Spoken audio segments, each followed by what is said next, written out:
هل عمرك حسيت إنك تايه؟ حاسس إنك متأخر عن الناس وإن الحياة بتجري وإنت واقف مكانك؟ لو الفيديو ده معمول ليك. في ناس بتحس إنها اتأخرت في كل حاجة، لسه ما بدأتش ولسه ما عملتش أي إنجاز.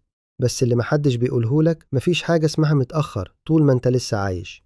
في ناس بدأت من الصفر وفي ناس بدأت من تحت الصفر ومع كده اتغيروا وحققوا واتشافوا. بس التغيير ما بيجيش فجأة، بيبدأ من خطوة صغيرة جدا. لو نفسك تبدأ ومش عارف منين، جرب الثلاث خطوات دول. أول حاجة، أبطل أقارن نفسي بغيري. المقارنة بتقتل الحماس. كل مرة تبص لحد سابقك بتنسى إنك في طريق مختلف. ابدأ تبص لنفسك، أنا كنت فين وبقيت فين. تاني حاجة، اكتب 3 حاجات بسيطة هتعملهم بكرة. مش لازم تبدأ بحلم كبير، بس لو كتبت 3 حاجات صغيرة تقدر تبدأ بيهم يومك، زي تصحى بدري، تمشي 10 دقايق، ما تشغلش الموبايل أول ساعة، حياتك هتبدأ تتحرك. تالت حاجة، كافئ نفسك على أي إنجاز صغير. مهما كان صغير شجع نفسك عليه. قول لنفسك أنا قدرت، حتى لو بس نفذت حاجة بسيطة. التحفيز بيبدأ من جواك مش من اللي حواليك.